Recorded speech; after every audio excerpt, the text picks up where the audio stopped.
This is Theodore Alder's voice. You'll remember my dad, Alfred, talking that I was born in Kaysville, Utah. I'm a first generation American. 5 years after I was born, we moved to Cache Valley because President Young asked my dad to help settle that area north of Logan, Utah. I remember there was a lot of trouble with Indians and was actually up there during the Bear River Massacre. When I was about 8 years old, we moved back to Catesville. Soon after that, my sister Elizabeth died. But my mom gave birth to Augusta and Ella by the time I turned 11. A few years later, she gave birth to my brothers Edgar and Jesse, who both died as children as well. I wish I'd written down more of my childhood and what I did before my mission. I had a serious girlfriend in my 20s, but she died. I eventually married Alice Paul when I was 35 years old, and she was 21 years old. We were married a few weeks after I received a mission call from President Woodruff to the southeastern United States.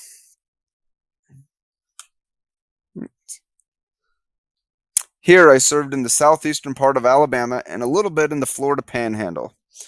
As you may know, the church wasn't well liked.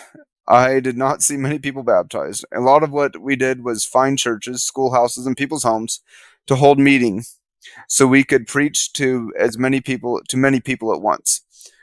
We even preached some among members of the RLDS church in Alabama. We were threatened at times, and the most intense time was when a home we were in after holding meetings was shot by a lot of people saying they didn't want Mormons around. I served when we went without purse or script. I often received cash and envelopes from home ranging from $1 to $25. I wrote a lot of details of my mission, but then not a lot after that. Soon after I returned, Alice became pregnant, and Waneita was born the next year. She was the first of our 7 children. We are very grateful for all of our kids, that all of our kids lived well into adulthood. All of our kids were born in Cache Valley. I was hit by a car and killed in 1933 on my way home from home teaching. I stopped to get some soup from Frank the Jap, and he didn't have any, so I left. I guess he felt bad he didn't have any soup because I would have stayed longer and not gotten hit by a car. For perspective, our youngest child was 22 years old at the time. This is Waneita Alder's voice. I'm on the left here. Everybody called me Nita. I was born in 1895. My mom, Alice, is on the right.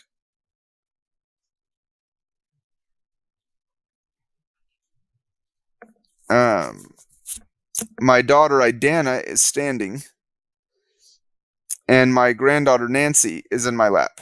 I am the oldest of my 7 siblings, and we were all born in the Logan area, but we grew up in Whitney, Idaho.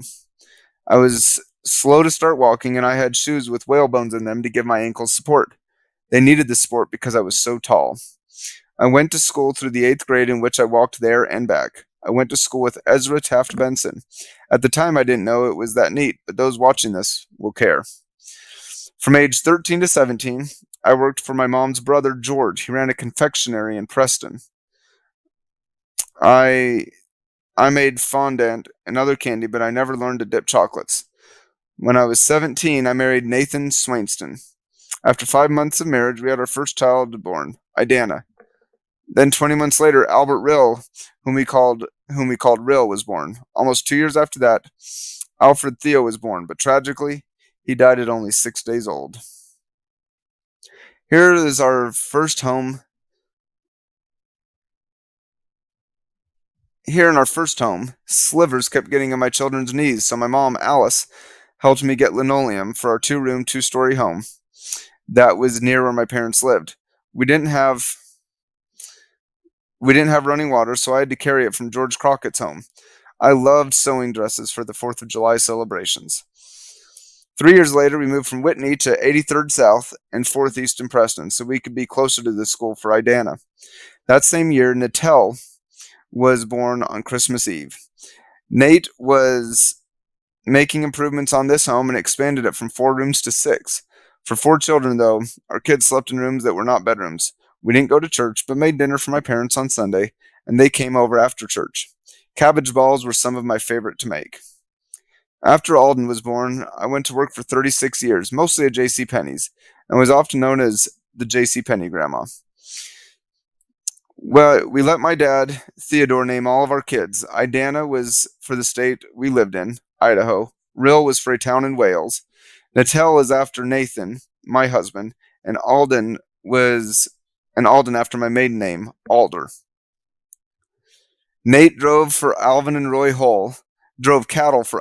Hull, and would often make trips up to Montana. He also worked on farms and in the sugar factory. When the Spanish flu hit, he went and helped his brother Merlin's family who were sick with the flu. In 1961, Nate died, and I married another Nathan Eugene Gates, the following year, and was married to him for 8 years. I was his second wife. After I passed, he married his third wife. Luckily, he died before she passed, so we didn't have to bury 3 wives. This is Idana's voice. I was born in 1913 in Preston, Idaho. This was quite a decade for the Titanic sinking. The deadliest war in the world up until that point, as modern technology was attempted to be used, combined with ancient war tactics and the Spanish flu pandemic.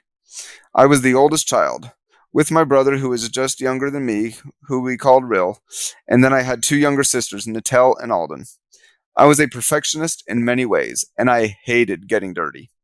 All the neighbor kids knew this as well. One day, one of them came running into the house shouting, come quick, and see, Idana's got her hands in the dirt." After graduating high school, I worked as a cashier at the local movie theater.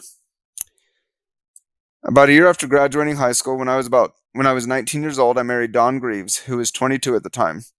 We first lived in Don's brother Todd's basement before he helped us build a home next to him at 118 West First North.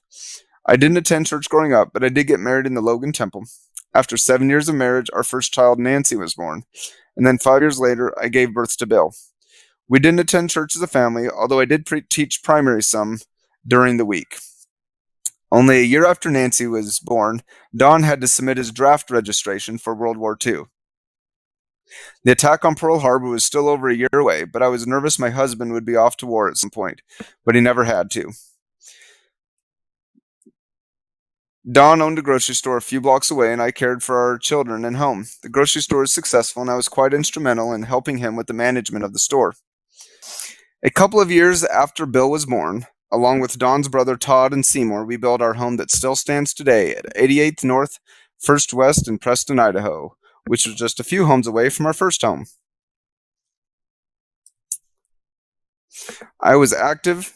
I made clothing, drapes, and furniture covers. My daughter Nancy says I was not an average seamstress. She felt my sewing was so perfect that any garment she made could practically be worn inside out because I finished the seams and buried the knots. I made all of my own clothes, a couple of sports coats for Dawn, and all of my children's clothes and no suit for Nancy from an old coat of mine. I didn't teach this to her, though. I was impatient and not a very good teacher, so I didn't teach my daughter Nancy to sew. Instead, Nancy learned to sew by belonging to a 4-H sewing program. However, when Nancy was married and needed help sewing, she took apart items I had made and used them as models for instruction. I was a member of the Preston Lady Elks and the Preston Golf and Country Club. I was an avid reader. I often played bridge with friends before I passed away from cancer at the age of 68.